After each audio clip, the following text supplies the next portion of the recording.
plays for Puritans. Specially recorded in America, the cast includes Shirley Knight as Mrs. Dudgeon, Tate Donovan as her son Richard, Stacy Keach as the Reverend Anderson, Cindy Katz as his wife Judith, Simon Templeman as General Burgoyne, and Ian McNeice as Major Swindon. The play is introduced by the distinguished actor Gregory Peck. I'm Gregory Peck. It's been 50 years since the death of Bernard Shaw. It's my pleasure to introduce this anniversary production of his play, The Devil's Disciple. The year 1777 is the one in which the passions roused by the breaking off of the American colonies from England, more by their own weight than by their own will, boiled up to shooting point. The shooting being idealized to the English mind as suppression of rebellion and maintenance of British dominion, and to the American mind as defense of liberty, resistance to tyranny, and self-sacrifice on the altar of the rights of man. God save King George! God save America! God save King George! God save America!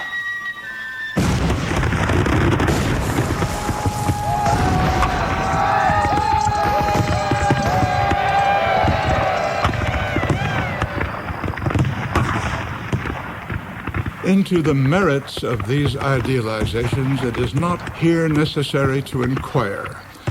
Suffice it to say, without prejudice, that they have convinced both Americans and English that the most high-minded course for them to pursue is to kill as many of one another as possible, and that military operations to that end are in full swing, morally supported by confident requests from the clergy of both sides for the blessing of God on their arms.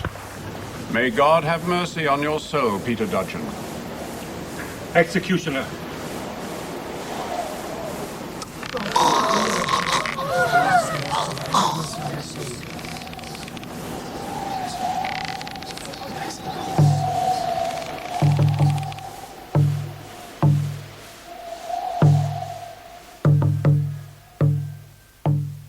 We are in the farmhouse of the Dudgeons, on the outskirts of the town of Websterbridge, New Hampshire. This is a house in which the barren forms and observances of a dead Puritanism have been well observed. Now the time is at that most wretched hour between a black night and a wintry morning.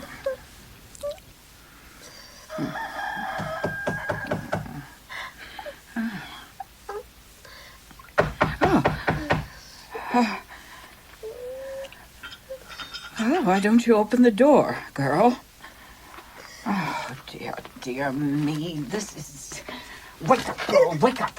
Do you hear? What is it? Wake up and be ashamed of yourself, you unfeeling, sinful girl.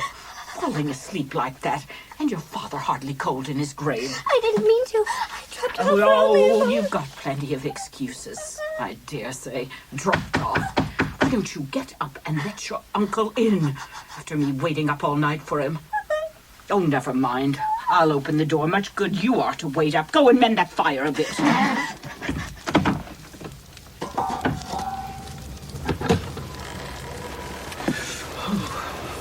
Oh, it's only you, Christy. It is cold. Well, who are you? Essie. Oh, you may well ask. Go to your room, child, and lie down, since you haven't feeling enough to keep you awake. Your history isn't fit for your own ears to hear. Oh, don't answer me, miss. But show your obedience by doing what I tell you. And don't forget your prayers. She'd gone to bed last night just as if nothing had happened if I'd let her. Well, she can't be expected to feel Uncle Peter's death like one of the family. Oh, what are you talking about, son? Isn't she his daughter? The punishment of his wickedness and shame. Uncle Peter's daughter? Why, else should she be here? Do you think I've not had enough trouble and care put upon me bringing up my own girls?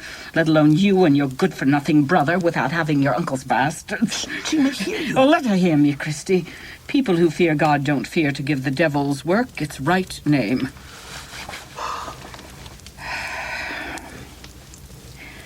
How long are you going to stare at the fire like a stuck pig? What news have you for me? The minister's to break the news to you. He'll be here presently. Break what news? Father's dead, too. Your father? Well, it's not my fault. When we got to Nevinstown, we found him ill in bed. He didn't know us at first. The minister sat up with him and sent me away. He died in the night. I do think this is hard on me. This is very hard on me. His brother, that was a disgrace to us all. His life gets hanged on the public gallows as a rebel, and your father, instead of staying at home where his duty was with his own family, goes after him and dies, leaving everything on my shoulders. After sending this girl to me to take care of, too, it's sinful, so it is downright sinful.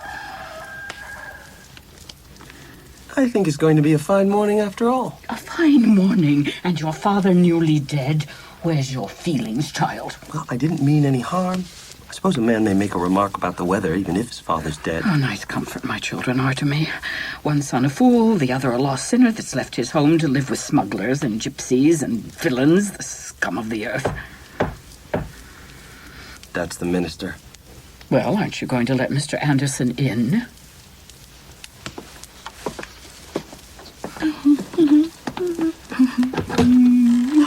Have you told her, Christy? She made me. All this coming and going has made me sleepy. Sister, the Lord has laid his hand very heavy upon you. It's his will, I suppose, and I must bow to it. But I do think it hard. What call had my Timothy to go to Springtown and remind everybody that he belonged to a man that was being hanged, and that deserved it, if ever a man did? Well, they were brothers, Mrs. Dudgeon. Timothy never acknowledged him as his brother after we were married. He had too much respect for me to insult me with such a brother. Would such a selfish wretch as Peter have come 30 miles to see Timothy hanged, do you think? Not 30 yards, not he. However, I must bear my cross as best I may.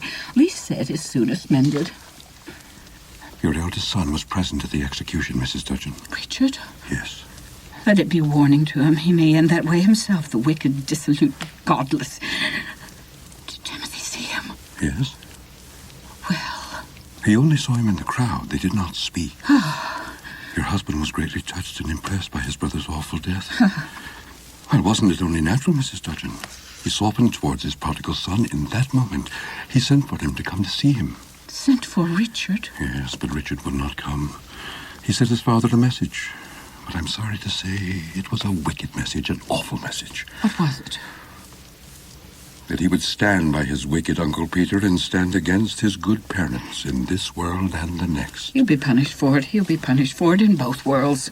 That is not in our hands, Mrs. Dudgeon. Did I say it was, Mr. Anderson? We are told that the wicked shall be punished. Why should we do our duty and keep God's law if there's to be no difference made between us and those who follow their own likings and dislikings and make a jest of us and of their Maker's word? Richard's earthly father has been merciful to him, and his heavenly judge is the father of us all. Richard's earthly father was a soft-headed... Oh, Mrs. Dudgeon. Well, I'm Richard's mother, and if I'm against him, who has any right to be for him? Won't you take off your cloak and sit down, Mr. Anderson? I should have asked you before, but I'm so troubled, Minister. Thank you.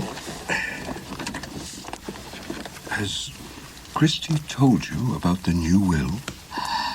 The new will to Timothy? Yes. In his last hours, he changed his mind. And you let him rob me, his lawful wife? I had no power to prevent him giving what was his to his own son. He had nothing of his own. His money was the money I brought him as my marriage portion. It was for me to deal with my own money and my own son. He dare not have done it if I'd been with him, and well, he knew it. That was why he stole away like a thief, to take advantage of the law to rob me by making a new will behind my back. the more shame on you, Mr. Anderson, you, a minister of the gospel, to act accomplice in such a crime. I will take no offense at what you say in the first bitterness of your grief. Grief? Well, of your disappointment, if you can find it in your heart to think that the better word. My heart, my heart. And since when, pray, have you begun to hold up our hearts as trustworthy guides for us? Oh, well, Don't lie, Mr. Anderson. What? We are told that the heart of man is deceitful above all things and desperately wicked. My heart belonged not to Timothy, but to that poor wretched brother of his that has just ended his days with a rope around his neck. Aye, to Peter Dudgeon. You know it. Old Eli Hawkins, the man to whose pulpit you succeeded, though you're not worthy to loose his shoe latchet, told it you when he gave over our souls into your charge. He warned me and strengthened me against my heart, and made me marry a God-fearing man, or so he thought. What else but that discipline has made me the woman I am? And you who followed your heart in your marriage, you talk to me of what I find in my heart.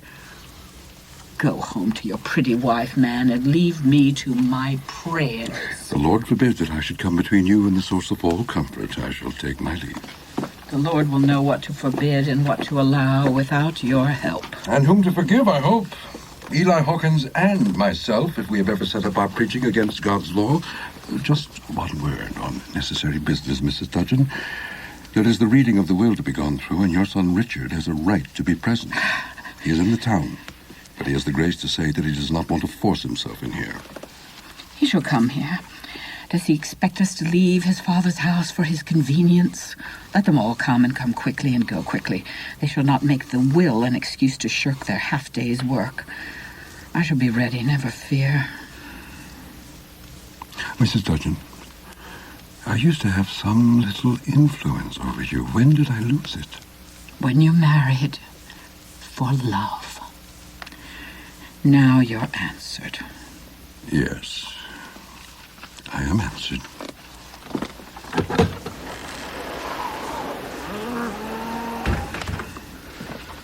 A new will. That was my money. You're a thief, Timothy Dudgeon. A thief.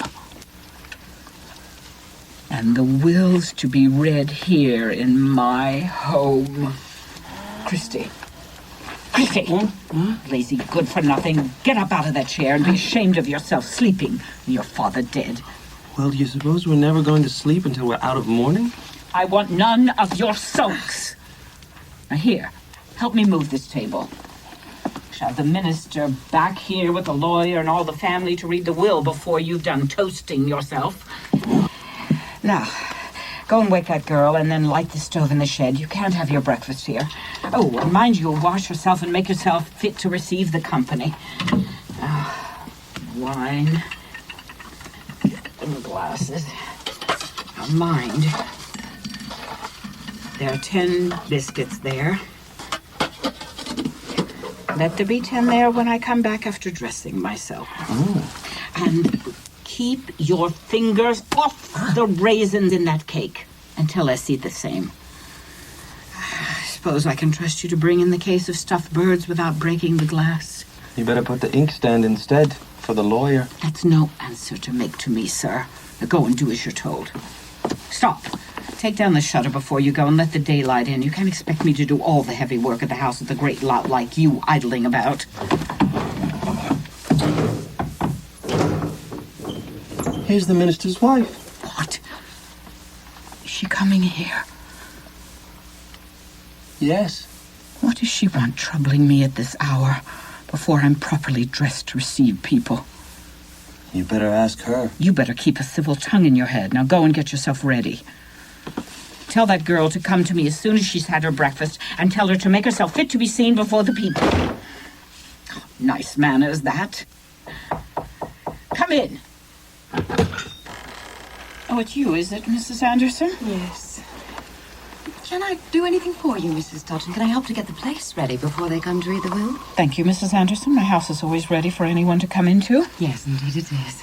Perhaps you'd rather I did not intrude on you just now. More or less will make no difference this morning, Mrs. Anderson. Now that you're here, you'd better stay if you wouldn't mind shutting the door. Oh, of course.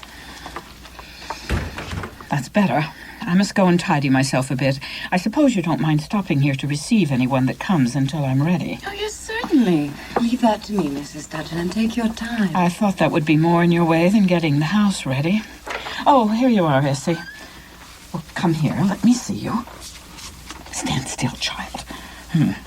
Is that what you call doing your hair properly? It's easy to see what you are and how you were brought up. Now you listen to me and do as you're told. You sit down there in the corner by the fire, and when the company comes, don't dare to speak until you're spoken to. Your father's people had better see you and know you're there. They're as much bound to keep you from starvation as I am. At any rate, they might help. But let me have no chattering and making free with them as if you were their equal. Do you hear? Yes. Well, then go and do as you're told. Never mind her, Mrs. Anderson. You know who she is and what she is. If she gives you any trouble, just tell me, and I'll settle accounts with her. You must not mind if your aunt is strict with you. She is a very good woman, and desires you're good, too. Yes.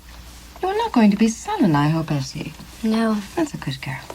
Now, I shall just put these 2 chairs here. And here. That's better. Do you know any of your father's relatives, Essie? No, they wouldn't have anything to do with him. They were too religious. Father used to talk about Dick Dudgeon, but I never saw him. Dick Dudgeon? Essie, do you wish to be a really respectable and grateful girl and to make a place for yourself here by steady good conduct? Yes. Then you must never mention the name of Richard Dudgeon. Never even think about him. He is a bad man. What has he done? You must not ask questions about him, Essie. You are too young to know what it is to be a bad man. But he is a smuggler, and he lives with gypsies. And he has no love for his mother and his family, and he wrestles and plays games on Sunday instead of going to church. Never let him into your presence if you can help it, Essie. And try to keep yourself and all womanhood unspotted by contact with such men. Yes. I'm afraid you say yes and no without thinking very deeply. Yes. At least, I mean... What do you mean? Oh, my father was a smuggler. They're beginning to come. Now remember your aunt's directions, Essie, and be a good girl. Good morning, Christy. Put the stuffed toys in the inkstand at the top of the table. Will you open the door, please? The people have come. All right. Good morning. Good morning. Lawyer Hawkins. Good morning to you, Mrs. Anderson. Judith, this is William Dudgeon. Mr. Dudgeon. You know my wife? Of course. A sad day. Yes, and this is Mr. Titus Dudgeon. Indeed it is, Mrs. Anderson. And this is my wife, Mrs. Titus Dudgeon. Good morning. Good morning. Where's Mrs. Dudgeon? She will be here in a moment. I'll just see. Come in. I suggest we all sit. Our poor afflicted sister will be with us in a moment. Are we all here? All except Dick. Well, I hope he will have the grace not to come. I hope so. Yes. Friends, Mrs. Dudgeon. Would it comfort you, sister, if we were to offer up our prayer? Or sing a hymn? I have been with our sister this morning already, friends. In our hearts we ask a blessing. Amen. Amen. Essie, did you say amen? No. Then say it now like a good girl. Amen. That's right, that's right. We know who you are, but we are willing to be kind to you if you are a good girl and deserve it. Yes. We are all equal before the throne. Here's Dick. Ladies and gentlemen, your servant, your very humble servant. How happy you all look. How glad to see me. Wow, Mother, keeping up appearances as usual. That's right, that's right. But, Uncle William, I haven't seen you since you gave up drinking. Oh, shame. You have given it up, haven't you? Of course you have. Quite right, too. You overdid it. And now where's that upright horse dealer, Uncle Titus? Uncle Titus, come forth. As usual, with an eye on the ladies. Be ashamed of yourself, sir. I am. But I'm proud of my uncle. Proud of all my relatives. Who could look at them and not be proud and joyful? Mr. Anderson. Still at the good work? Still shepherding them? Keep them up to the mark, Minister. Keep them up to the mark. Come. Clink a glass with me, Pastor, for the sake of old times. You know, I think, Mr. Dudgeon, that I do not drink before dinner. You will someday, Pastor. Uncle William used to drink before breakfast. Come. It'll give your sermons unction. Oh, pooh. Do not begin on this, my mother's stale sherry. I stole some when I was 6 years old, and I've been a temperate man ever since. So I hear you're married, Pastor, and that your wife has a most ungodly allowance of good looks. Sir, you are in the presence of my wife. Oh, your servant, madam. No offense. You deserve your reputation. But I'm sorry to see by your expression that you're a good woman. All the same, Pastor, I respect you more than I did before. By the way, did I hear or did I not that our late lamented Uncle Peter, though unmarried, was a father? He had only one irregular child. Only one? He thinks one a mere trifle? I blush for you, Uncle Titus. Mr. Dudgeon, you are in the presence of your mother and her grief. It touches me profoundly, Pastor. By the way, what has become of the irregular child? There, sir. Listening to you. What? Why the devil didn't you tell me that before? Children suffer enough in this house without... Come, little cousin. Never mind me. It was not meant to hurt you. Who's been making her cry? Who has been ill-treating her? My God! Silence your blasphemous tongue. I will bear no more of this. Leave my house. How do you know it's your house until the will is read? Ladies and gentlemen, as the eldest son of my late father and the unworthy head of this household, I bid you welcome. By your leave, Minister Anderson. By your leave, Lawyer Hawkins, the head of the table for the head of the family.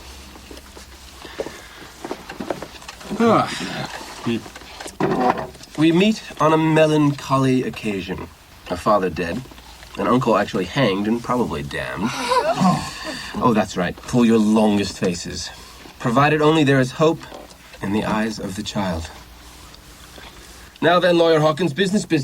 Get on with the will, man. Do not let yourself be ordered or hurried, Mr. Hawkins. Mr. Dudgeon means no offense. I feel sure I'll keep you 1 second, Mr. Dudgeon, just while I get my glasses. They notice your civility, Mr. Hawkins. They're prepared for the worst. A glass of wine to clear your voice before you begin. Thank you, Mr. Dudgeon. Your good health, sir. Yours, sir. Oh, no, I think perhaps not. Will anyone oblige me with a glass of water? No? May we proceed? The will is not exactly in proper legal phraseology. No, my father died without the consolations of the law. Good again, Mr. Dudgeon, good again. Are you ready, sir? Ready? Aye, ready. For what we're about to receive, may the Lord make us truly thankful. This is the last will and testament of me, Timothy Dudgeon, on my deathbed at Nevinstown, on the road from Springtown to Webster Bridge, on this 24th day of September 1777. I hereby revoke all former wills made by me and declare that I am of sound mind and know well what I am doing, and this is my real will, according to my own wish and affections. Ah, Mother. Bad phraseology, sir. Wrong phraseology. I give and bequeath £100 to my younger son, Christopher Dudgeon, £50 to be paid to him on the day of his marriage to Sarah Wilkins, if she will have him, and £10 on the birth of each of his children, up to the number of 5. How if she won't have them? She will if I have £50. Good, my brother. Proceed. I give and bequeath to my wife, Annie Dudgeon, born Annie Primrose. You see, he did not know the law, Mr. Dudgeon. Your mother was not born Annie. She was christened so. An annuity of £52 a year for life, to be paid out of the interest on her own money. There's a way to put it, Mr. Dudgeon. Her own money. A good way to put God's truth. It was every penny my own. £52 a year. And I recommend her for her goodness and piety to the forgiving care of her children, having stood between them and her as far as I could, to the best of my ability. This is my reward. You know what I think, Mr. Anderson. You know the word I gave to it. Cannot be helped, Mrs. Dudgeon. We must take what comes to us. Go on, sir. I give and bequeath my house at Webster Bridge with the land belonging to it and all the rest of my property soever to my eldest son and heir, Richard Dudgeon. Oh, the fatted calf, Minister, the fatted calf. On these conditions. Oh, the devil, their conditions? To wit, first, that he shall not let my brother Peter's natural child starve or be driven by want to an evil life. Agreed. Where is the child? Second, that he should be a good friend to my old horse, Jim. He should have written James, sir. Well, James shall live in clover. Go on. And keep my deaf farm labourer, Prodger Feston, in his service. Prodger Feston shall get drunk every Saturday.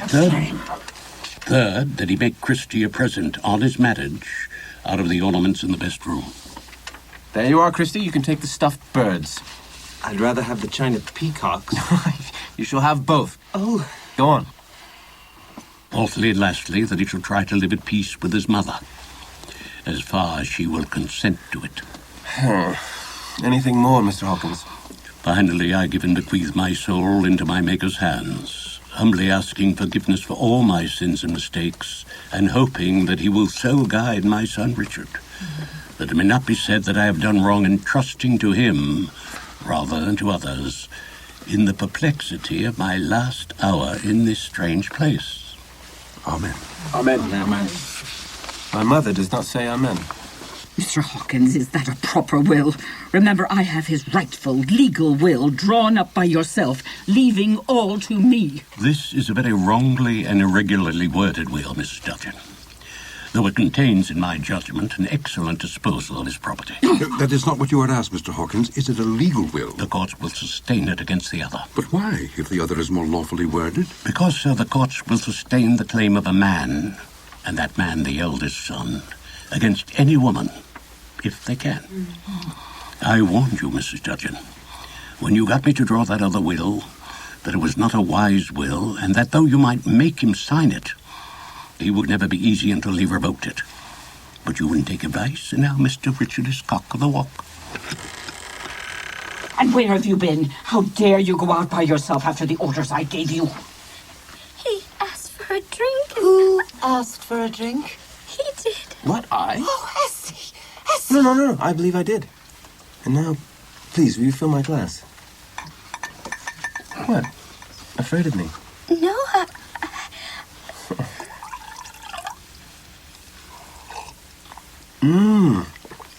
You've been up the street to the market gate to get this. Oh, it's delicious. Thank you. What do they call you, Bessie? Essie. Essie, to be sure, yeah. Are you a good girl, Essie? Yes, I think so. I mean, I hope so. Essie, did you ever hear of a person called the devil? Shame on you, sir, with a mere child. By your leave, Minister, I do not interfere with your sermons. Do not you interrupt mine. Do you know what they call me, Essie? Dick? Yes, Dick, but something else, too.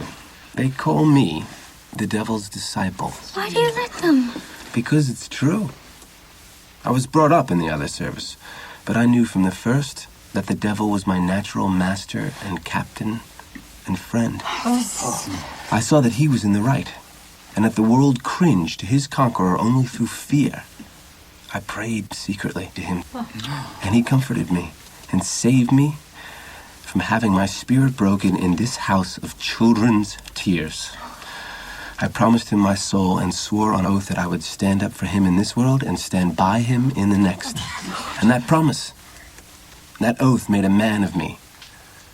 And from this day, this house is his home, and no child shall cry in it. This hearth is his altar, and no soul shall ever cower over it in the dark evenings and be afraid. Now, which of you good men will take this child and rescue her from the house of the devil? I will. You should be burnt alive. I don't want to. Actually doesn't want to, most virtuous lady. Have a care, Richard Dudgeon. The law will... Have a care, you! In an hour from this, there'll be no law here. But martial law. I passed the soldiers within 6 miles on my way here. Before noon, Major Swindon's gallows for rebels will be up in the marketplace. Oh, what have we to fear from that, sir? More than you think. The British hanged the wrong man at Springtown. He thought Uncle Peter was respectable because the Dudgeons have a good name. But his next example will be the best man in the town to whom he can bring home a rebellious word. Oh. Well, we're all rebels, and you know it. No. Yes, you are. You haven't damned King George up hill and down dale as I have, but you've prayed for his defeat. And you, Anthony Anderson, have conducted the service and sold your family Bible to buy a pair of pistols. Tony! Now, they mayn't hang me, perhaps, because, well, the moral effect of the devil's disciple dancing on nothing wouldn't help them. But a minister? No. Or a lawyer? Or an upright horse dealer? Or a reformed drunkard? Wouldn't that show King George meant business, huh? Come, my dear, he's only trying to frighten you. There is no danger. I think we should all leave. Yes. Now then, how many of you will stay with me? Run up the American flag on the devil's house and make a fight for freedom. Huh? Long live the devil! What? Christy, Mother, are you both off too? My curse on you. My dying curse. It will bring me luck.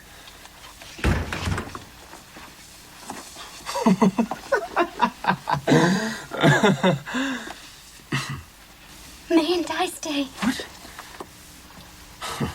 Have they forgotten to save your soul in their anxiety about their own bodies? Oh, yes, Essie. You may stay. Oh. Oh, tears. The devil's baptism. Oh, yes, you may cry that way, Essie. If you like.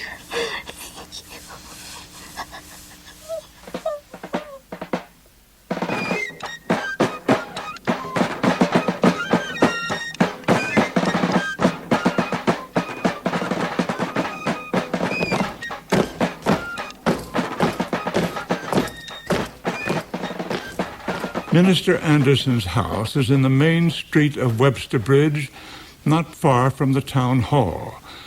To the eye of the 18th century New Englander, it is much grander than the plain farmhouse of the Dudgeons. But it is so plain itself that a modern house agent would let both at about the same rent. The evening has closed in and the room is dark, except for the cozy firelight and the dim oil lamp seen through the window in the wet street, where there is a quiet, steady, warm, windless downpour of rain. As the town clock strikes the quarter, Judith sets a couple of candles on the table. She is anxious and frightened as she waits for her husband's return.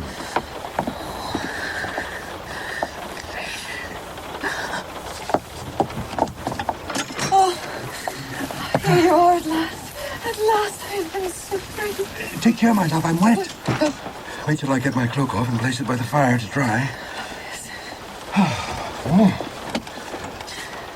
Now. I'm not late, am I? The town clock struck the quarter as I came in at the front door, and the town clock is always fast. I'm sure it's slow this evening. I'm so glad you're back. Anxious, my dear? A little. Why, you've been crying. Only a little. Never mind. It's all over now. What's that? Only King George, my dear. He's returning to Bernick's or having his roll called or getting ready for tea or booting or saddling or something. Soldiers don't ring the bell or call over the banisters when they want anything. They send a boy out with a bugle to disturb the whole town. Do you think there is really any danger? Not the least in the world. Oh, you say that to comfort me, not because you believe it. My dear, in this world there is always danger for those who are afraid of it. There's a danger that the house will catch fire in the night, but we shan't sleep any the less soundly for that. Yes, I know what you always say, and you're quite right. Quite right, I know it. But I suppose I'm not brave, that's all. My heart shrinks every time I think of the soldiers. Never mind that, dear. Bravery is none the worse for costing a little pain. Yes, I suppose so. Oh, how brave you are, my dear. Well, I'll be brave too. You shan't be ashamed of your wife. That's right. Now you make me happy. Well, I called on Richard Dudgeon on my way back, but he wasn't in. You called on that man. Oh, nothing happened, dearie. He was out. But why did you go there? Well, it is all the talk that Major Swindon is going to do what he did in Springtown. Make an example of some notorious rebel, as he calls us. Oh. Well, he pounced on Peter Dudgeon as the worst character there. And it is the general belief that he will pounce on Richard as the worst here. But Richard said they might take you. Oh, Richard said. He said what he thought would frighten you and frighten me, my dear. He said what perhaps, God forgive him, he would like to believe. It's a terrible thing to think of what death must mean for a man like him. I felt I must warn him. I left a message for him. What message? Only that I should be glad to see him for a moment on a matter of importance to himself, and that if he would look in here when he was passing, he would be welcome. You asked that man to come here. I did. Oh, I hope he won't come. Oh, I pray that he may not come. Why? Don't you want him to be warned? He must know his danger. Oh, Tony, is it wrong to hate a blasphemer and a villain? I do hate him. I can't get him out of my mind. I know he will bring harm with him. He insulted you. He insulted me. He insulted his mother. Well, dear, let's forgive him, and then it won't matter. Oh, no, it's wrong to hate anybody, but... Come, dear, you're not so wicked as you think. The worst sin toward our fellow creatures is not to hate them, but to be indifferent to them. That's the essence of inhumanity. After all, my dear, if you watch people carefully, you'll be surprised to find how like hate is to love. Yes, I'm quite in earnest. Think of how some of our married friends worry one another, tax one another, are jealous of one another, can't bear to let one another out of sight for a day, are more like jailers and slave owners than lovers. Think of those very same people with their enemies. Scrupulous, lofty, self-respecting, determined to be independent of one another, careful of how they speak of one another. Pooh. Haven't you often thought that if they only knew it, they were better friends to their enemies than to their own husbands and wives? Come, depend on it, my dear. You are really fonder of Richard than you are of me, if you only knew it, eh? Oh, don't say that. Don't say that, Tony, even in jest. You don't know what a horrible feeling it gives me. Well, never mind, pet. He's a bad man, and you hate him as he deserves. You're going to make the tea, aren't you? Oh, yes, I forgot. I've been keeping you waiting all this time. Have you stitched up the shoulder of my old coat? Yes, dear. Did anyone call when I was out? No. Who's that? All right, pet, all right. He won't eat you, whoever he is. You might have raised the latch and come in, Mr. Dudgeon. Nobody stands on much ceremony with us. Come in. Is it still raining? Raining like the very... Mrs. Anderson. I beg your pardon. But you see, wet through. Take it off, sir, and let it hang before the fire for a while. My wife would excuse your shirt sleeves. Judith, put in another spoonful of tea for Mr. Dudgeon. The magic of property, Pastor. Are even you civil to me now that I've succeeded to my father's estate? I think, sir, that since you accept my hospitality, you cannot have so bad an opinion of it. Sit down. Now, let us put your coat to dry. I come, sir, on your own invitation. You left word you had something important to tell me. I have a warning which it is my duty to give you. You want to preach to me? Excuse me, I prefer a walk in the rain. Don't be alarmed, sir. I am no great preacher. You are quite safe. Mr. Dudgeon, you are in danger in this town. What danger? Your uncle's danger, Major Swindon's gallows. It is you who are in danger. I warned you. Yes, Mr. Dudgeon, but they do not think so in the town. And even if I were in danger, I have duties here which I must not forsake. But you are a free man. Why should you run any risk? Do you think I should be any great loss, Minister? I think that a man's life is worth saving whoever it belongs to. Oh, thank you, Pastor.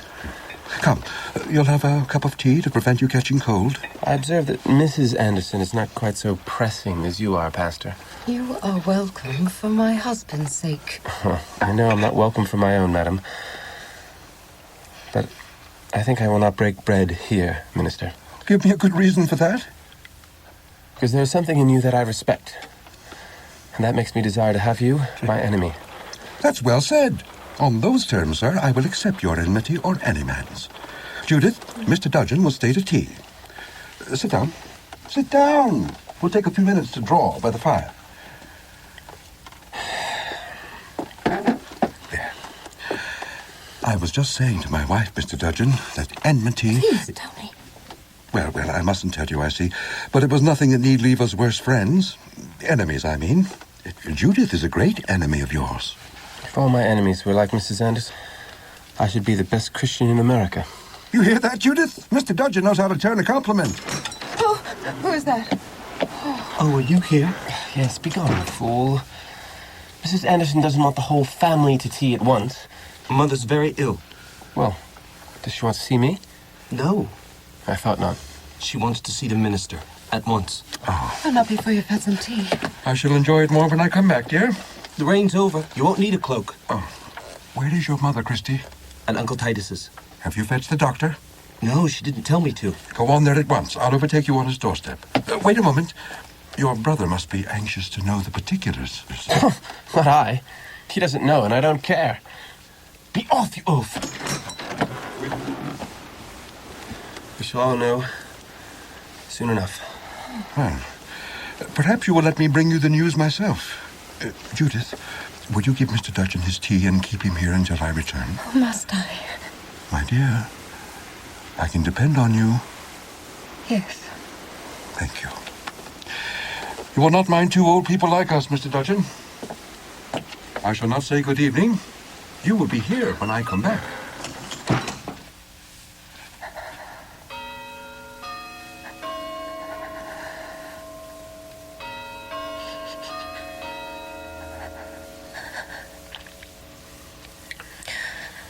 Mrs. Anderson, I'm perfectly aware of the nature of your sentiments towards me. I shall not intrude on you. Good evening. No, don't go. Please don't go. Why, you don't want me here? Yes, I... Oh, if I tell you the truth, you will use it to torment me. Torment? What right do you have to say that? Do you expect me to stay after that? I want you to stay, but it is not because I like you. Indeed. Yes, I had rather you did go than mistake me about that. I hate and dread you, and my husband knows it. If you are not here when he comes back, he will believe that I disobeyed him and drove you away. Whereas, of course, you've really been so kind and hospitable and charming to me that I only want to go away out of mere contrariness, eh? No. Stop, I tell you, don't do that.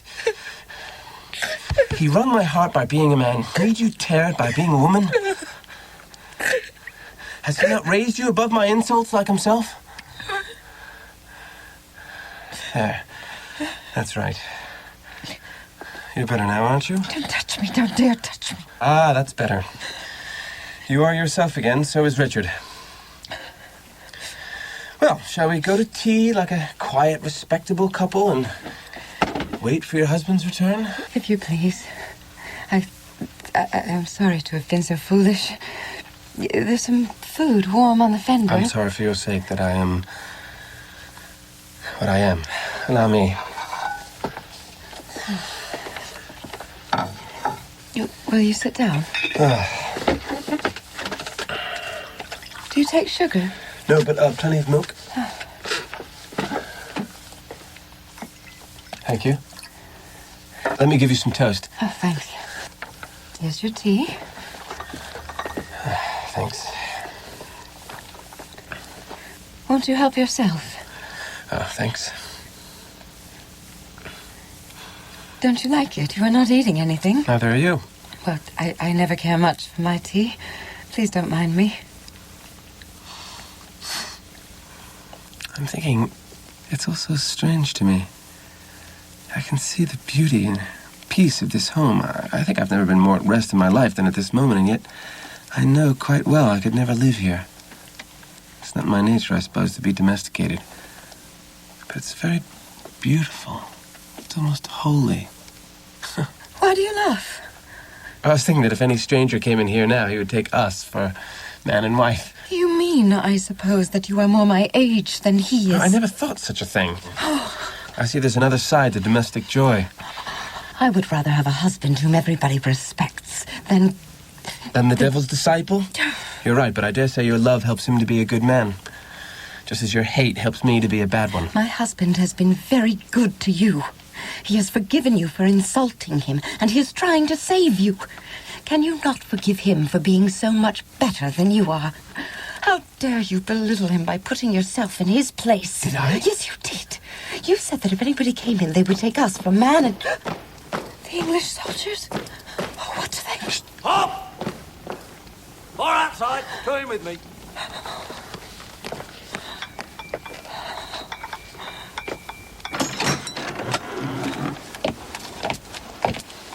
Sorry to disturb you, Mum. Duty.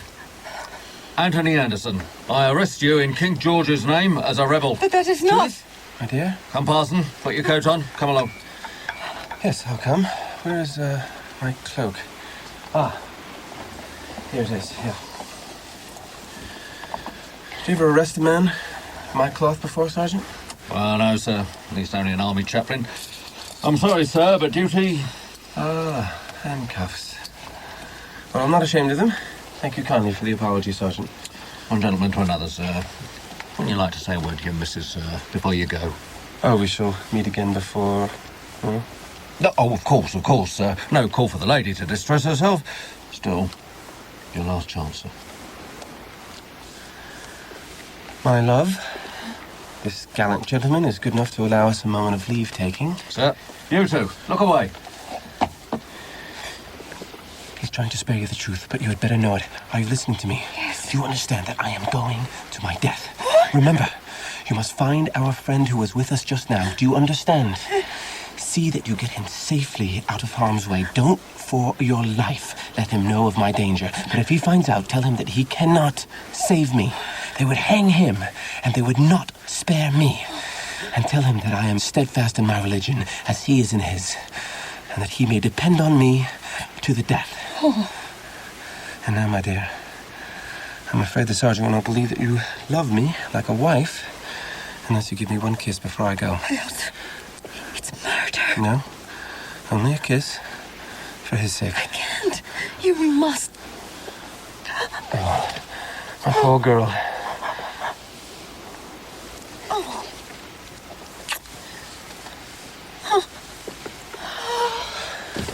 Sergeant, quick, before she comes to.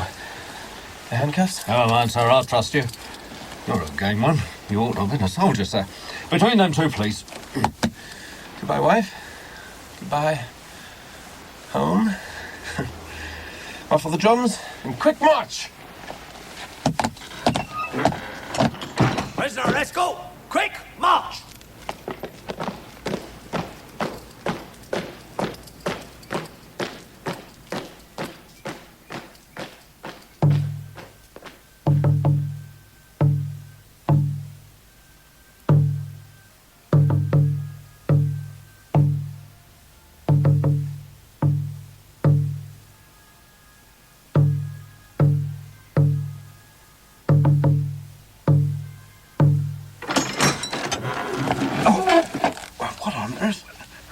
Judith, why are there no candles? Judith? Judith?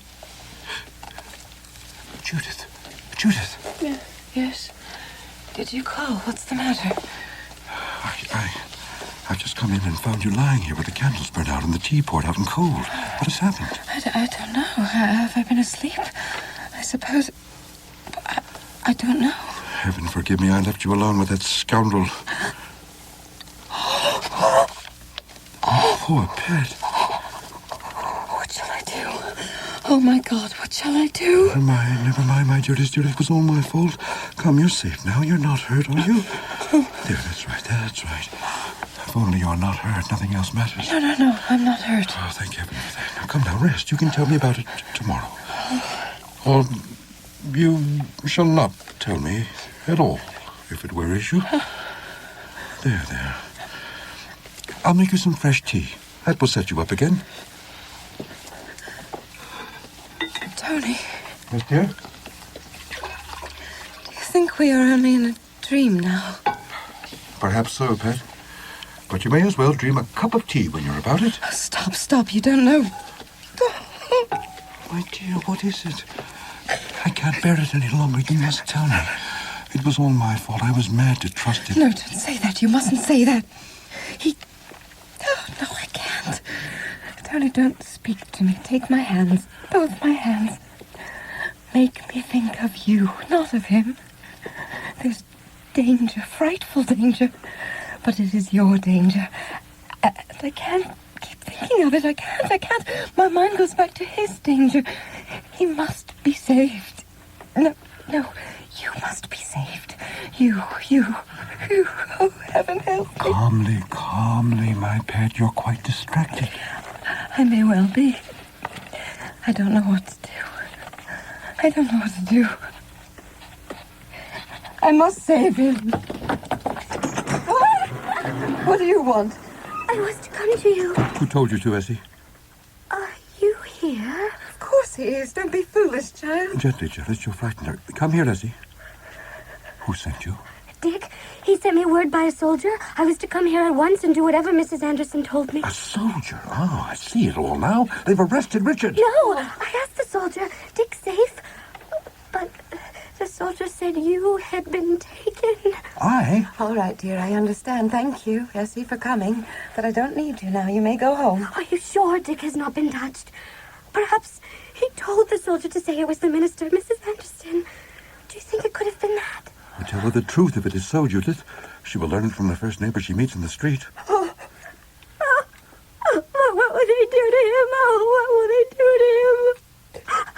Will they hang him? I hope not, Essie, I hope not. Perhaps if you're very quiet and patient, we may be able to help him in some way. Yes, help him. Yes. I'll be good. I must go to him at once, Judith. Oh, no, you must go away. Far away to some place of safety. Oh. Do you want to kill me? Do you think I can bear to live for days and days with every knock at the door, every footstep giving me a spasm of terror? To lie awake for nights and nights in agony of dread, listening for them to come and arrest you? Do you think it would be better to know that I had run away from my post at the first sign of danger? Oh, you won't go, I know it. You'll stay, and I shall go mad. My dear, your duty. What do I care about my duty? Judith. I am doing my duty. I am clinging to my duty. My duty is to get you away, to save you, to leave him to his fate. My instinct is the same as hers, to save him above all things. Though it would be so much better for him to die, so much greater. But I know you will take your own way as he took it. I have no power. I am only a woman. I can do nothing but stay here and suffer. Only tell him I tried to save you. That I did my best to save you. My dear, I am afraid he will be thinking more of his own danger than of mine. Stop, or I shall hate you. Come.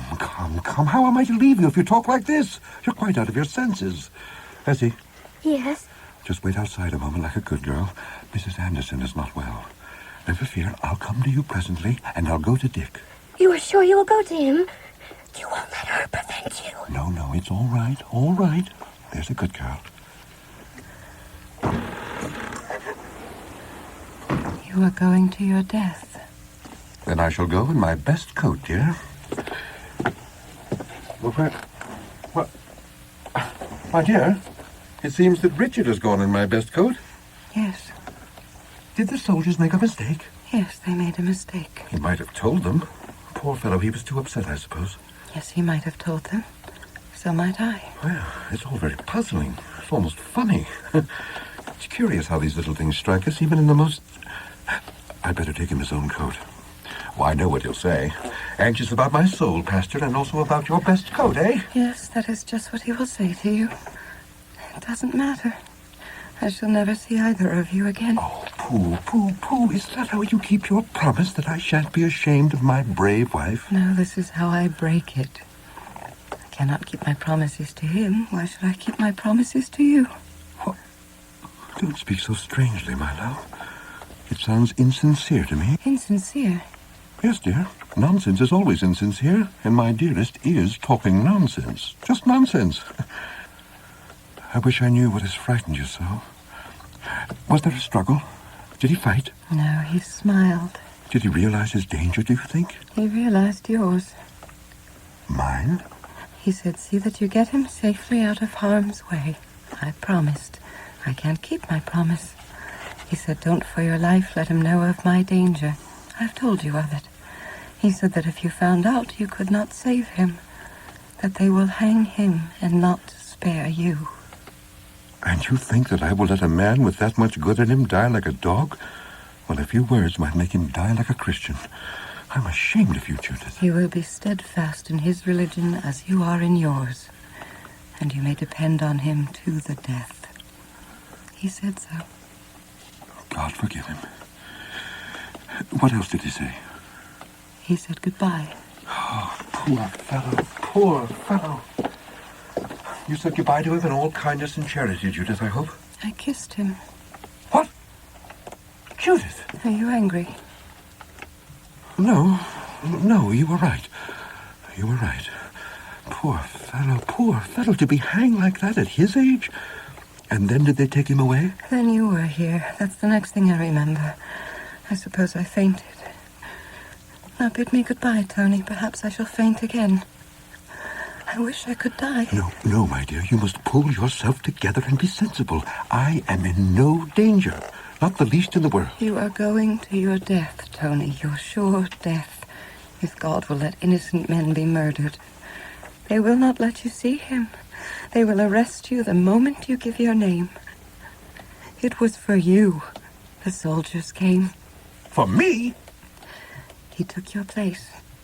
He is dying to save you. That is why he went in your coat. That is why I kissed him. Blood and damnation! Here, Bessie! Bessie? Yes? Off with you as hard as you can run to the inn. Tell them to saddle the fastest and strongest horse they have, the chestnut mare if she's fresh, without a moment's delay. Go into the stable yard and tell the black man there that I'll give him $1 if the horse is waiting for me when I come, and that I am close on your heels. Away with you. You are not going to him. Going to him? What good would that do? I'll go to them, so I will. Get me the pistols. What? I want them. And money. I want money. All the money in the house. Damn boots. Great satisfaction it'd be to him to have my company on the gallows. You are deserting him, then? Hold your tongue, woman, and get me the pistols, powder horns, and bullets. If they took him for me and my coat, perhaps they'll take me for him and his. Bullets, pistols.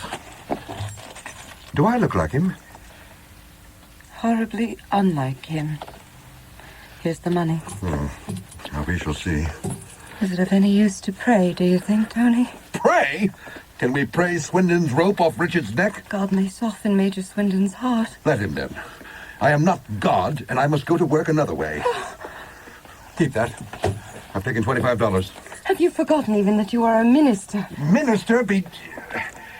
My hat. Where's my hat? Now listen, you. If you get a word with him by pretending you're his wife, you tell him to hold his tongue until morning, and that will give me all the start I need. You may depend on him to the death. You're a fool. A fool, Judith. You don't know the man you're married to. Minister! Is the horse ready? It will be ready when you come. Good. Won't you say goodbye? And waste another half-minute? Sure. He has gone to save Richard, hasn't he? To save Richard? No, Essie. Richard has saved him. He has gone to save himself. Richard must die.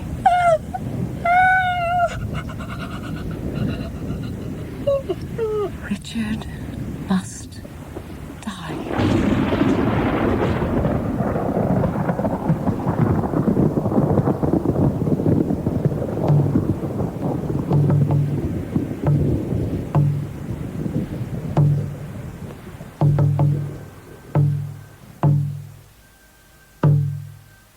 Early next morning, the sergeant at the British headquarters in the town hall escorts Mrs. Anderson to the door of a small basement room. As he considers her feelings do her credit, the sergeant is sympathetic, believing himself specially qualified in a respectful way to console her.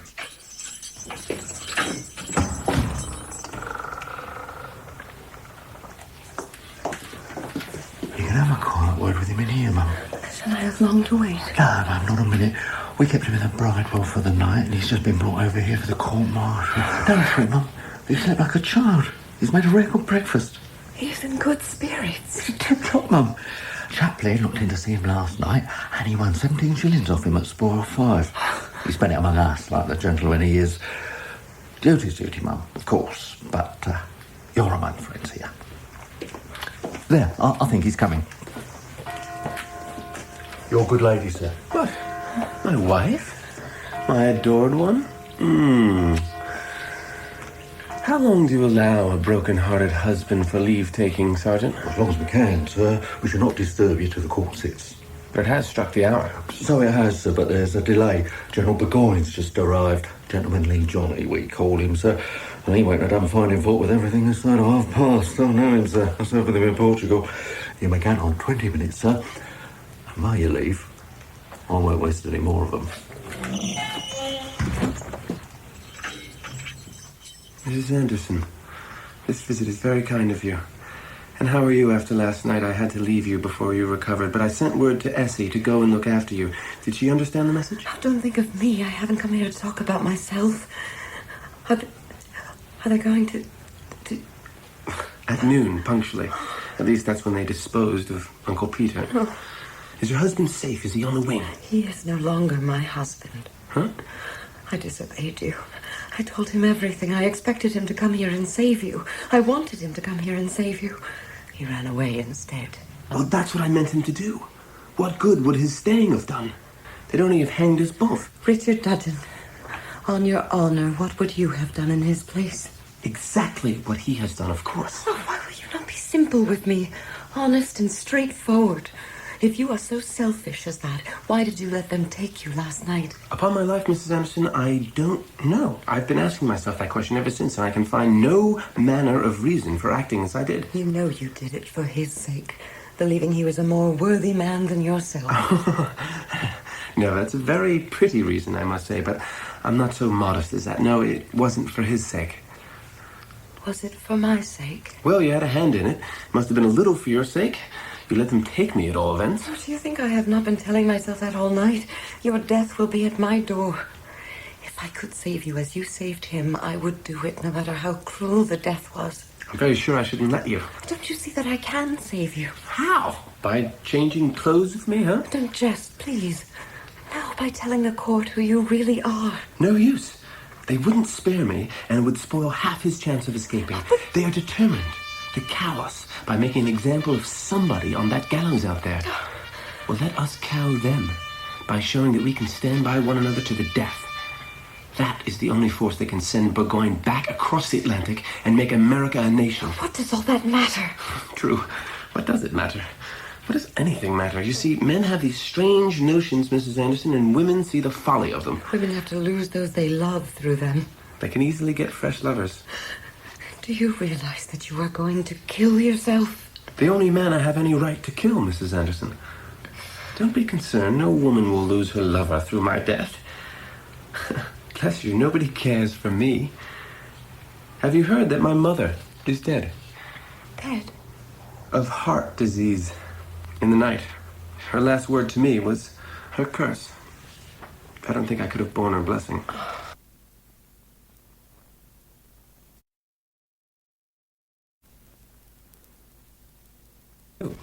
Yes, I. Am I not to care at all? Not a scrap. Oh, you expressed your feelings toward me very frankly yesterday. What happened may have softened you for the moment, but believe me, Mrs. Anderson, you don't like a bone in my skin or a hair on my head. I shall be as good a riddance at 12 today as I should have been at 12 yesterday. What can I do to show you that you are mistaken? Don't trouble. I'll give you credit for liking me a little better than you did. All I say is that my death will not break your heart. How do you know? Mrs. Anderson. Excuse me, they'll be here for me presently. It is too late. It is not too late.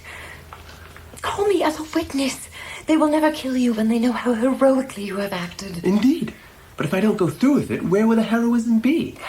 I shall simply have tricked them, and they'll hang me for that like a dog. Serve me right, too. Oh, I believe you want to die. No, I don't. Then why not try to save yourself?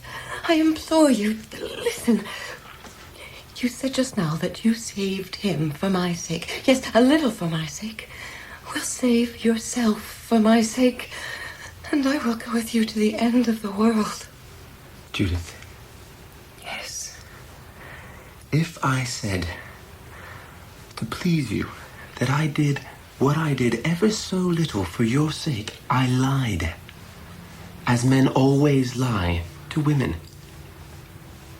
You know how much I've lived with worthless men. And worthless women, too. Well, they could all rise to some sort of goodness and kindness when they were in love. That has taught me to set very little store by the goodness that only comes out red hot. What I did last night, I did in cold blood, caring not half so much for your husband or for you as I do for myself. I had no motive, no interest. All I can tell you is that when it came to the point whether I could take my neck out of the noose and put another man's into it, I could not do it. I don't know why not. I see myself as a fool for my pains, but I could not, and I cannot. I have been brought up standing by the law of my own nature, and I may not go against it, gallows or no gallows. I should have done the same for any other man in a town or any other man's wife. Do you understand that? Yes, you mean that you do not love me. Is that all it means to you? What more? What worse can it mean to me? Oh, one moment more, please. On my knees, I pray to you. Hush. Come in.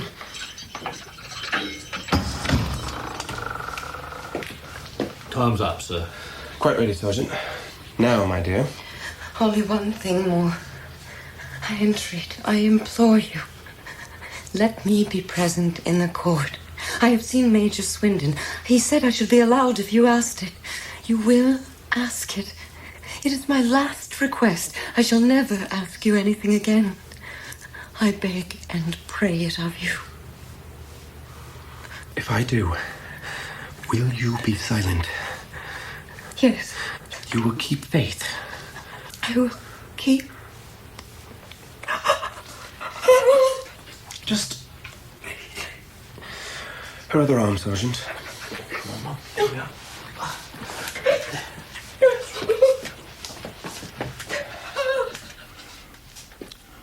Whilst Judith has been with the devil's disciple, the council chamber has been made ready for the court-martial. It is an impressive room with a chair of state, a gilt crown, maroon curtains, and the royal monogram GR. Currently, only Major Swindon is present, but soon it will contain the officers comprising the court-martial. These are drawn from the British infantry regiments, as well as from the German dragoons, Hessians, and Brunswickers.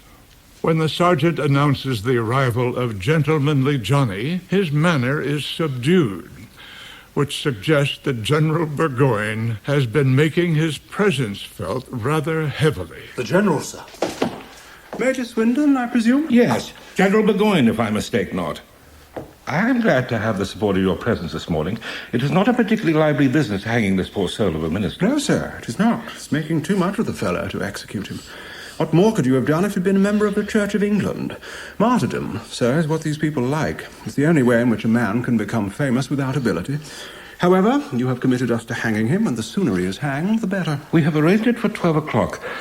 Nothing remains to be done except to try him. Nothing? Except to save your own necks, perhaps. Have you heard the news from Springtown? Nothing special. The latest reports are satisfactory. Satisfactory, sir, satisfactory. Oh, I'm glad you take that view of them. Do I understand that in your opinion... I do not express my opinion. I never stoop to that habit of profane language which unfortunately coarsens our profession. If I did, sir, perhaps I should be able to express my opinion of the news from Springtown, the news which you have apparently not heard. How soon do you get news from your supports here? In the course of a month, I suppose the reports have been taken to you, sir, instead of to me. Is there anything serious? Springtown's in the hands of the rebels. Since yesterday? Since 2 o'clock this morning. Perhaps we shall be in their hands before 2 o'clock tomorrow morning. Have you thought of that? Well, as to that, General, the British soldier will give a good account of himself. And therefore, I suppose the British officer need not know his business. The British soldier will get him out of all his blunders with the bayonet. In future, sir, I must ask you to be a little less generous with the blood of your men, and a little more generous with your own brains. I am sorry I cannot pretend to your intellectual eminence, sir. I can only do my best and rely on the devotion of my countrymen. May I ask, are you writing a melodrama, Major Swindon? No, sir. What a pity. What a pity. Do you at all realize, sir, that we have nothing standing between us and destruction but our own bluff and the sheepishness of these colonists? They are men of the same English stock as ourselves. 6 to 1 of us. 6 to 1, sir. And nearly half our troops are Hessians, Brunswickers, German dragoons, and Indians with scalping knives. These are the countrymen on whose devotion you rely. Suppose the colonists find a leader. Suppose the news from Springtown should turn out to mean that they've already found a leader. What shall we do then, eh? Our duty, sir, I presume. Quite so, quite so. Thank you, Major Swindon, thank you. Now you've settled the question, sir, thrown a flood of light on the situation. What a comfort to me to feel that I have at my side so devoted and able an officer to support me in this emergency. I think, sir, it'll probably relieve both our feelings if we proceed to hang this dissenter without further delay, especially as I'm debarred by my principles from the customary military vent for my feelings. Bring your man in, Sergeant. Yes, sir. And mention to any officer that you may meet that the court cannot wait any longer for him. The staff is perfectly ready, sir. They have been waiting your convenience for fully half an hour. Perfectly ready, sir. So am I. Ask them to come in, Sergeant. Sir! Gentlemen, will you come in, please? Oh, good morning, gentlemen. Sorry to disturb you, I'm sure. Very good of you to spare us a few moments. Will you preside, sir? No, sir. I feel my own deficiencies too keenly to presume so far. If you will kindly allow me, I will sit at the feet of Gamaliel. Well, as you please, sir. I'm only trying to do my duty under excessively trying circumstances. So, gentlemen, take your places. Please be seated. Sergeant, bring in the prisoner. Sir? Prisoner and escort, quick march.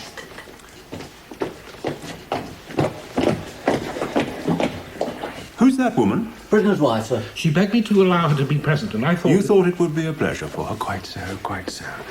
Give the lady a chair, Sergeant. Make her thoroughly comfortable. Thank you, sir. Your name, sir? Oh, come. You don't mean to say you've brought me here without knowing who I am? Just as a matter of form, sir, give your name. As a matter of form, then? My name is Anthony Anderson, Presbyterian minister in this town. Indeed. Pray, Mr. Anderson, what do you gentlemen believe? I should be happy to explain if time is allowed me. I cannot undertake to complete your conversion in less than a fortnight. We are not here to discuss your views. I stand rebuked. Oh, not you, sir. I mean... Oh, don't mention it. Any political views, Mr. Anderson? I understand that is just what we're here to find out. Do you mean to deny that you are a rebel? I'm an American, sir. What do you expect me to think of that speech, Mr. Anderson? I never expect a soldier to think, sir. I advise you not to be insolent, prisoner. You can't help yourself, General. When you make up your mind to hang a man, you put yourself at a disadvantage with him. Why should I be civil to you? I might as well be hanged for a sheep as a lamb. You have no right to assume that the court has made up its mind without a fair trial, and you will please not address me as General. I am Major Swindon. Oh, 1,000 pardons. I thought I had the honor of addressing Gentlemanly Johnny.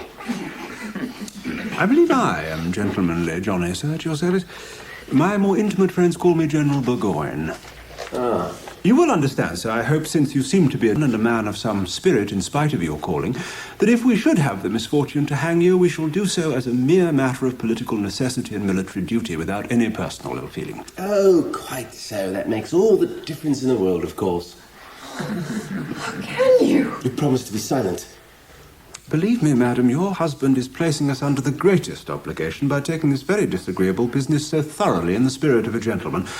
Sergeant, give Mr. Anderson a chair. Now, Major Swindon, we are waiting for you. You are aware, I presume, Mr. Anderson, of your obligations as the subject of His Majesty King George III. I'm aware, sir, that His Majesty King George III is about to hang me because I object to Lord North's robbing me. That is a treasonable speech, sir. Yes, I mean it to be. But don't you think, Mr. Anderson, that this is a rather, if you'll excuse the word, vulgar line to take? Why should you cry out robbery because of stamp duty and tea duty and so forth? After all, it is the essence of your position as a gentleman that you pay with a good grace. It's not the money, General, but to be swindled by a pig-headed lunatic like King George? Silence! Ah, well, that is another point of view.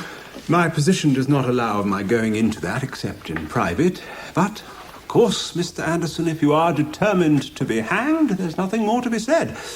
An unusual taste. However...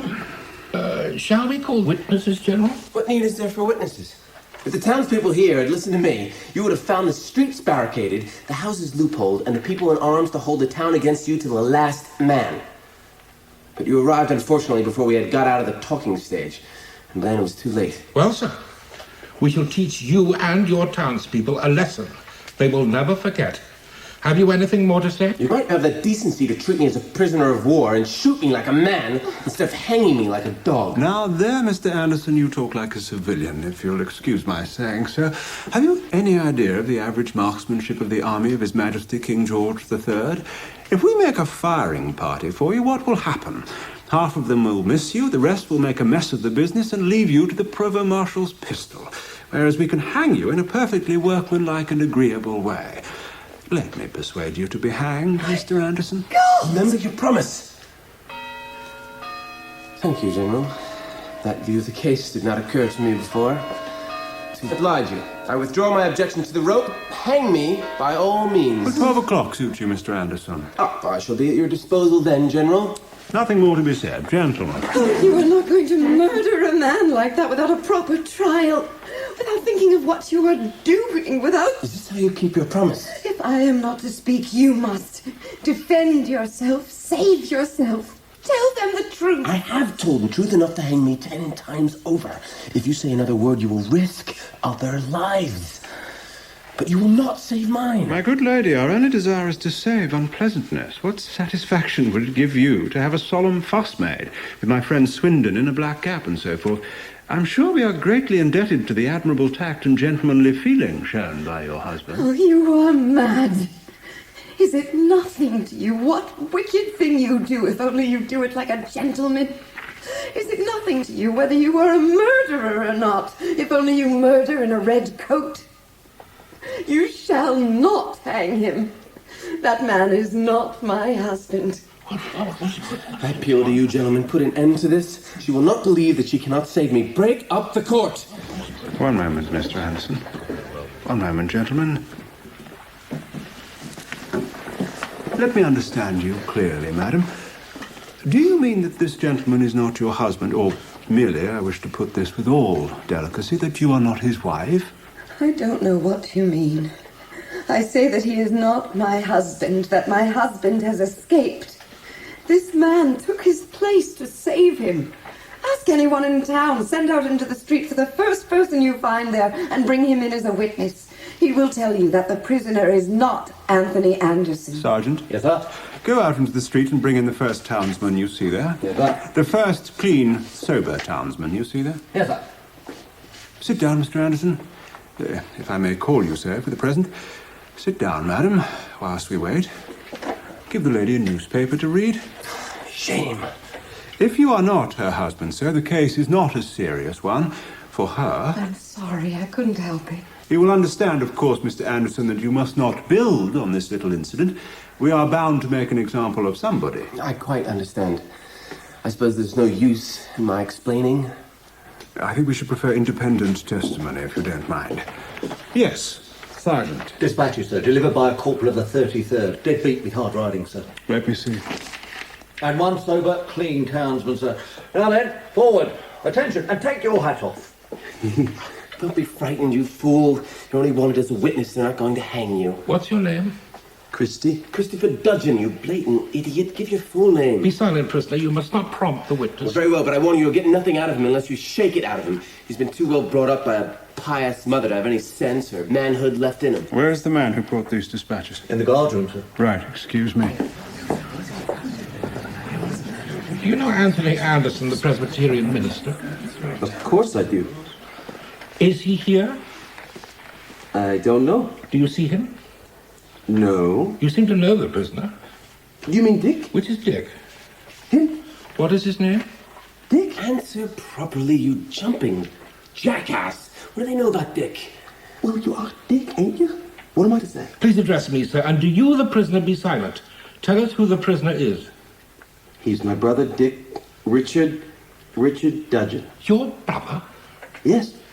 You sure that he's not Anderson? Who? Me. Silence, sir. Silence!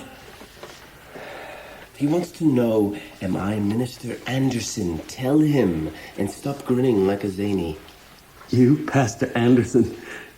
Why, Mr. Anderson's a minister. A very good man. And Dick's a bad character. The respectable people won't speak to him. He's the bad brother. I'm the good one. Who arrested the prisoner? I did, sir. I found him in the minister's house, sitting at tea with a lady with his coat up, quite at home. If he isn't married to her, he ought to be. Did he answer to the minister's name? Yes, sir. But not to a minister's nature. You asked the chaplain, sir. So, sir, you have attempted to cheat us, and your name is Richard Dudgeon? You found out at last, have you? Dudgeon is a name well known to us. Yes. Peter Dudgeon, whom you murdered, was my uncle. Ah. Are they going to hang you, Dick? Yes, get out. They're done with you. And may I keep the China peacock? Get out, you blithering baboon, you! All rise. Since you have taken the minister's place, Richard Dudgeon, you shall go through with it. The execution will take place at 12 o'clock as arranged, and unless Anderson surrenders before then, you shall take his place on the gallows. Sergeant, take your man out. No. Take that woman away. You infernal scoundrel! I'll kill you! Hold it! I'll kill you!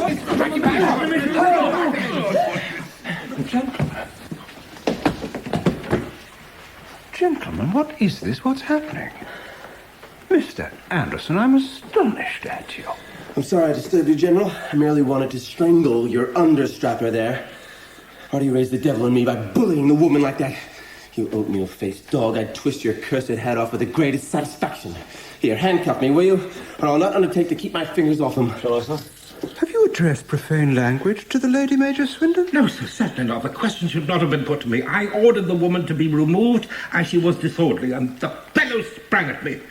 Put away those handcuffs. I'm perfectly able to take care of myself. Now you talk like a man. I have no quarrel with you. Gentlemen, please, be seated. Mr. Anderson. His name is Dudgeon, sir. Richard Dudgeon. He is an impostor. Nonsense, sir. You hanged Dudgeon at Springtown. It was my uncle, General. Oh, your uncle. I beg your pardon, Major Swindon. We are somewhat unfortunate in our relations with your family, Mr. Dudgeon. Well, sir, what I wanted to ask you is this. Who is William Maindeck Parshotter? He's the mayor of Springtown. Is William Maindeck and so on a man of his word? Is he selling you anything? No. Then you may depend on him. Thank you, Mr. Dudgeon. By the way, since you're not Mr. Anderson, do we still, Major Swindon? The arrangements are unaltered, General. Ah, indeed. I'm sorry. Good morning, Mr. Dudgeon. Good morning, madam. But Not one word more. Come. Prisoner escort, march. Gentlemen, we need not detain you. Major Swindon, a word with you. Swindon, do you know what this is? What? A demand for a safe conduct for an officer of their militia to come here and arrange terms with us. Oh, they are giving in. They add that they are sending the man who raised Springtown last night and drove us out, so that we may know that we are dealing with an officer of importance. Pooh. He will be fully empowered to arrange the terms of, guess what? Their surrender, I hope. No. Our evacuation of the town. What? They offer us just 6 hours to clear out. What monstrous impudence. What shall we do, eh? March on Springtown and strike a decisive blow at once. Come to the adjutant's office. What for? To write out that safe conduct. General Burgoyne. Sir? It is my duty to tell you, sir, that I do not consider the threats of a mob of rebellious tradesmen a sufficient reason for our giving way. Suppose I resign my command to you. What will you do? I will undertake to do what we have marched south from Quebec to do, and what General Howe has marched north from New York to do, effect a junction at Albany, and wipe out the rebel army with our united forces. And will you wipe out our enemies in London, too? In London? What enemies? Jobbery and snobbery, incompetence and red tape. I have just learned, sir, that General Howe is still in New York. Good God, he has disobeyed orders. He has received no orders, sir. Some gentleman in London forgot to dispatch them.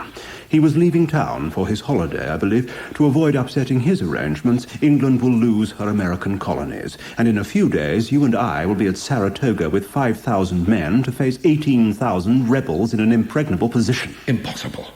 beg your pardon. I can't believe it. What will history say? History, sir, will tell lies as usual. Come, we must send the safe conduct. My God. My God. We should be wiped out.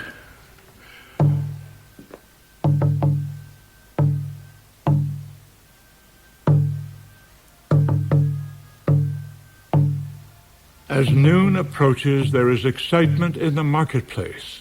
The gallows, which hangs there permanently for the terror of evildoers, has a new rope attached.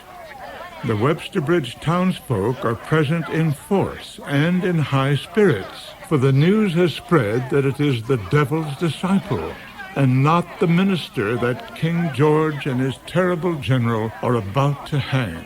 Consequently, the execution can be enjoyed without any misgiving as to its righteousness or to the cowardice of allowing it to take place without a struggle.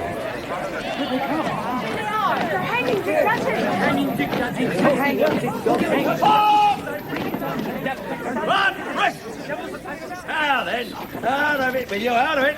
Some of you get strung up yourselves presently. Form that square, will you? And Hessians, are you talking German to them? Talk to their toes with the butt into your muskets. They'll understand that. Get out of it, will you? Now there, Mrs. Anderson. You've no call here. May I not stay? What harm am I doing? I want none of your argufying. You ought to be ashamed of yourself. Running to see a man hanged that's not your husband, and he's no better than yourself. I told my major he was a gentleman. Then he goes and tries to strangle him and calls his blessed majesty a lunatic. So out of it with you, double quick. Will you take these $2 silver and let me stay? Me take money in the execution of my duty? Certainly not. Now, I'll tell you what I'll do. I'll teach you to corrupt the king's officer. I'll put you under arrest until the execution's over. You just stand there and don't let me see you as much as move from that spot until you're lit. Now then, you men, dress up. Keep on back, will you? Oh, they're coming, Mother. Quiet, child.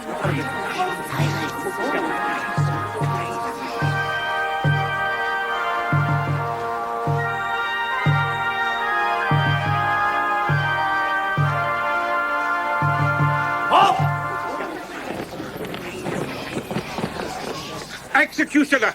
Release the noose. Look here, Chaplain. This is no place for a manager profession. Hadn't you better go away? I appeal to you, prisoner, if you have any sense of decency left, to listen to the ministrations of the chaplain and pay due heed to the solemnity of the occasion. Try to control yourself and submit to the divine will. Answer for your own will, sir, and those of your accomplices here. I see little divinity about them or you. You talk to me of Christianity. When you're in the act of hanging your enemies, was there ever such blasphemous nonsense? Swindon, you've got up the solemnity of the occasion, as you call it, to impress the people with your own dignity. Handel's music and a clergyman to make murder look like piety. Do you suppose I am going to help you?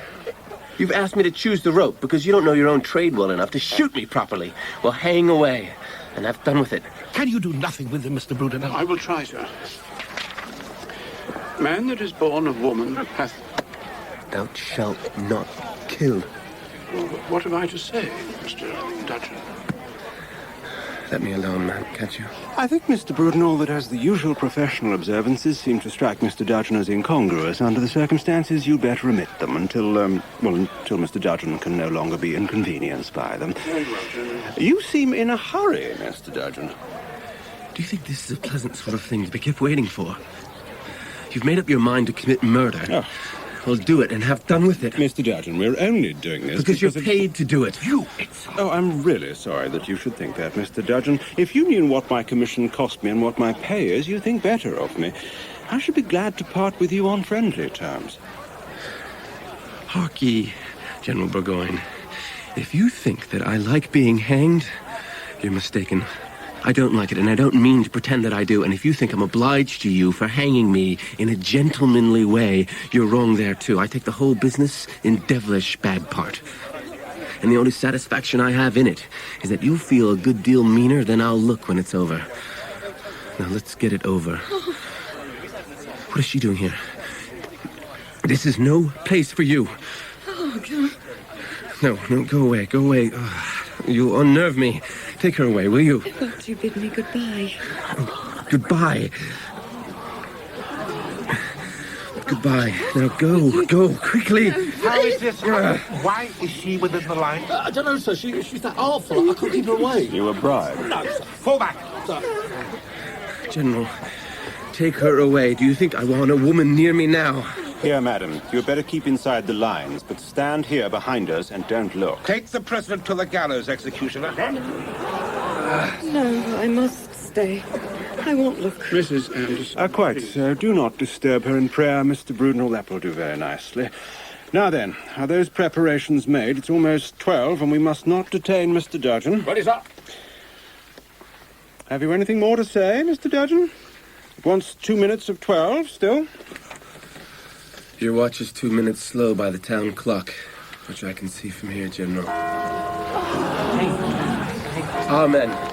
My life for the world's future. Amen! And stop the execution!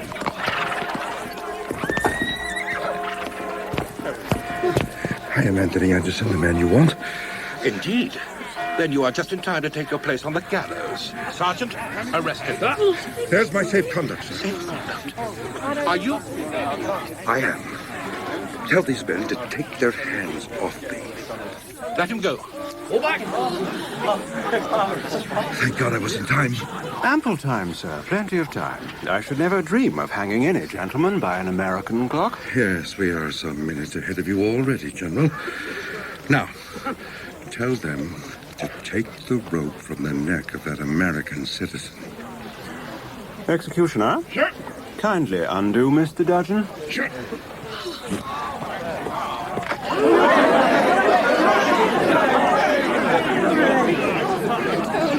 Well, what do you think of your husband now, eh? Eh? Eh? I'm ashamed. You look disappointed, Major Swindon. You look defeated, General Burgoyne. I am, sir. And I am humane enough to be glad of it. By the way, Mr. Anderson, I do not quite understand. The safe conduct was for a commander of the militia. I understand you are a clergyman. Sir, it is in the hour of trial that a man finds his true profession. This foolish young man boasted himself the devil's disciple. But when the hour of trial came to him, he found that it was his destiny to suffer and be faithful to the death. I thought myself a decent minister of the gospel of peace. But when the hour of trial came to me, I found that it was my destiny to be a man of action. And that my place was amid the thunder of the captains and the shouting. So I am starting life, at 50, as Captain Anthony Anderson of the Springtown Militia. And the devil's disciple here will start presently as the Reverend Richard Dudgeon. Wag his bow in my old pulpit and give good advice to this silly, sentimental little wife of mine. Your mother told me, Richard, that I should never have chosen Judith if I'd been born for the ministry. I'm afraid she was right. So by your leave, you may keep my coat and I'll keep yours. Minister, I should say captain. I've behaved like a fool. Like a hero. Much the same thing, perhaps. If I'd been any good, I should have done for you as you did for me, instead of making a vain sacrifice. Not vain, my boy. It takes all sorts to make a world, saints as well as soldiers. And now, General, time presses. America is in a hurry. Have you realized that though you may occupy towns and win battles, you cannot conquer a nation? My good sir, without a conquest, you cannot have an aristocracy. Come, and settle the matter at my quarters. At your service, sir. Richard, see Judith home for me, will you, my boy? Now, General. Well done, Captain. Now, by the way, Mr. Judge and I should be glad to see you at lunch at 1:30. Bring Mrs. Anderson, if she will be so good. Take it quietly, Major Swindon. Your friend, the British soldier, can stand up to anything, except the British War Office. Captain Anderson. What orders, sir? Orders? What use for orders now? There's no army. Back to quarters. And be damned. And shut! Now then, cock up your chins and show them you don't care a damn for them. So, arms, fours, Right wheel! Quick! March! Left, right, left, right, left, right, left, right, left, right, left, right, left, right, right, march!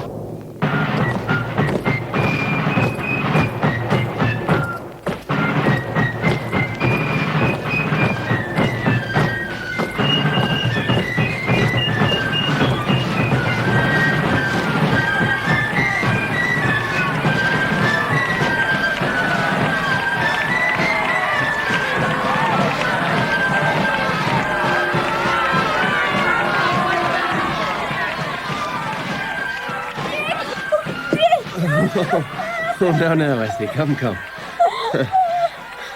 I don't mind being hanged, but I will not be cried over. No, I promise I'll be good. I want to see where the soldiers are going to. Promise you will never tell him. Don't be afraid.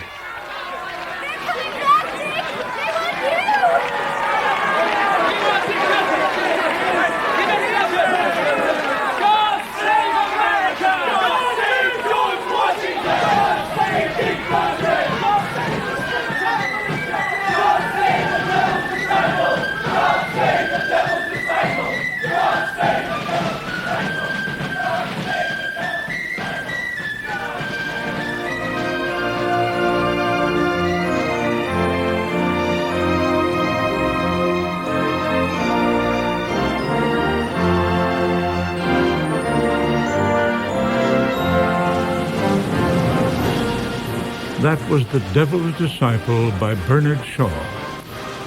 Thank you for listening. I'm Gregory Peck.